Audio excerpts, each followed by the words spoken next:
Star Pawan Kalyan Ustaad Bhagat Singh గా ప్రేక్షకుల ముందుకొచ్చేశారు. హరీష్ శంకర్ దర్శకత్వంలో తెరకెక్కిన చిత్రంలో శ్రీలీల, రాశీ ఖన్నా కథానాయికలుగా నటించారు. మైత్రి మూవీ మేకర్స్ భారీ బడ్జెట్తో ప్రతిష్టాత్మకంగా ఈ చిత్రాన్ని నిర్మించింది. గతంలో హరీష్ శంకర్ దర్శకత్వంలో వచ్చిన Gabbar Singh movie industry records break చేసింది. దీంతో మరోసారి వీరిద్దరి కాంబోలో మూవీ వస్తుండటంపై సినిమాపై భారీగా అంచనాలున్నాయి. తమిళ నటుడు పార్థిబన్, అశుతోష్ రాణా, నవాబ్ షా, చమ్మక్ చంద్ర, రావు రమేష్ తదితరులు కీలక పాత్రలు పోషించారు. గబ్బర్ సింగ్ తర్వాత మరోసారి ఈ చిత్రంలో పవర్ఫుల్ పోలీస్ ఆఫీసర్లో పవన్ కళ్యాణ్ కనిపించనుండడం మరింత హైప్ క్రియేట్ చేసింది. కాగా విడుదలైన పాటలు, వీడియోలు మంచి ఆదరణ సొంతం చేసుకున్నాయి. గతేడాది వరుసగా 2 చిత్రాలతో ప్రేక్షకుల ముందుకొచ్చిన పవన్ హరిహర వీరమల్లు చిత్రంతో నిరాశపరిస్తే ఓజు మూవీతో భారీ హిట్ వేసుకున్నారు. తెలంగాణ ముఖ్యమంత్రిపై దాడి జరగడంతో ఆయన చికిత్స కోసం విదేశాలకు వెళ్తారు. ఈ సమయంలో నల్ల నాగప్ప తాత్కాలిక ముఖ్యమంత్రిగా బాధ్యతలు చేపడతారు.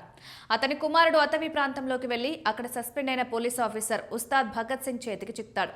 అతన్ని విడిపించేందుకు టెర్రరిస్టులను ఉపయోగించుకునే నాగప్ప మరోవైపు భగత్ సింగ్ ఎందుకు అతన్ని బందీగా ఉంచుకున్నాడు, ముఖ్యమంత్రిపై దాడికి అసలు కారణం ఏమిటి, భగత్ సింగ్ గతంలో ఏం జరిగింది అన్నదే అసలు కథ. ఈ సినిమా విడుదలకు ముందే తేరి రీమేక్ అనే ప్రచారం జరిగింది. కానీ సినిమా చూస్తే కొన్ని ప్రాథమిక పోలికలు తప్ప పూర్తిగా అదే కథ కాదు అని స్పష్టమవుతోంది. ఆ సినిమాలో విజయ్ పోలీస్ ఆఫీసర్, ఈ సినిమాలో పవన్ కళ్యాణ్ కూడా పోలీస్ ఆఫీసరే. విజయ్ ఒక రేప్ కేసును డీల్ చేస్తూ తన కుటుంబాన్ని కోల్పోతే, ఇక్కడ కూడా ఒక రేప్ కేసును డీల్ చేసినందుకే పవన్ కళ్యాణ్ తన కుటుంబానికి దూరం అవుతాడు.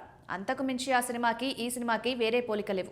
సినిమా ప్రారంభంలోనే ఒక ముఖ్యమంత్రి ప్రమాణ స్వీకరణ సమయంలో కొంతమందిని రాజ్ భవన్లోనే మట్టుపెట్టినట్లు చూపిస్తారు. ఒక్కసారిగా సినిమా మీద ఆసక్తి పెంచేసే సీన్గా దీన్ని చెప్పుకోవచ్చు.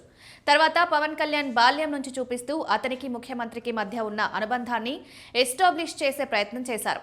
అయితే అసలు కథ చివరి వరకు రివీల్ చేయకుండా నడిపించడంలో దర్శకుడు కొంతవరకు సక్సెస్ అయ్యారు. కానీ కథనం ఇంకా బాగా రాసుకుని స్క్రీన్ ప్లే మీద ఫోకస్ పెట్టుంటే బాగుండేదనిపిస్తుంది. కాగా సాలిడ్ ఇంట్రడక్షన్ తర్వాత 2 పవర్ఫుల్ యాక్షన్ బ్లాక్స్ సినిమాపై అంచనాలు పెంచేశాయి. అనంతరం అదిరిపోయే ఇంటర్వెల్ బ్యాంగ్, చివరిగా పవర్ఫుల్ క్లైమాక్స్తో మూవీ బ్లాక్ బస్టర్ అంటూ మెగా ఫ్యాన్స్ కాలరెగరేసేలా చేశాయి. పవన్ కళ్యాణ్ తనదైన మ్యాజిక్తో, స్క్రీన్ ప్రెజెన్స్తో ఉన్నంతసేపు ప్రేక్షకులను ఆకట్టుకునే ప్రయత్నం చేశాడు. ఫస్ట్ హాఫ్తో పోలిస్తే సెకండ్ హాఫ్ ఎంగేజింగ్గా అనిపిస్తుంది. ఇక పవన్ కళ్యాణ్ డ్యాన్స్లు సినిమాకి ఒక ప్లస్ పాయింట్ అయ్యాననే చెప్పాలి. మరీ ముఖ్యంగా తొలి ప్రేమ సాంగ్ రీమేక్, ఒక స్టార్ హీరో సాంగ్ని పవన్తో స్టెప్పులు వేయించడం సహా పలుచోట్ల దర్శకుడిగా హరీష్ మ్యాజిక్ చేశారు. ఎలివేషన్ సీన్స్, పవన్ డైలాగ్స్కి అయితే ఫ్యాన్స్ ఫిదా అవ్వడం పక్కా. కానీ కథనం రొటీన్గా అనిపించే ఫీలింగ్ ఉంటుంది. ఈ సినిమాకు అసలు బలం ఒక్కటే, పవన్ కళ్యాణ్. ఆయన screen presence, mannerisms, dialogue delivery ఫ్యాన్స్ను అలరిస్తాయి. ముఖ్యంగా పోలీస్ పాత్రలో పవన్ మరోసారి తన మాస్ ఇమేజ్ను చూపించాడు.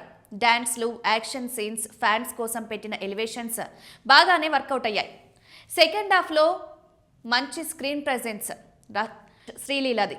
రాశీ ఖన్నా పరిమిత పాత్ర, గ్లామర్ ఆకట్టుకుంది. పార్థిబన్ విలన్గా బాగానే నటించాడు. అశుతోష్ రాణా, రావు రమేష్ వంటి వారు తమ పాత్రలకు న్యాయం చేశారు.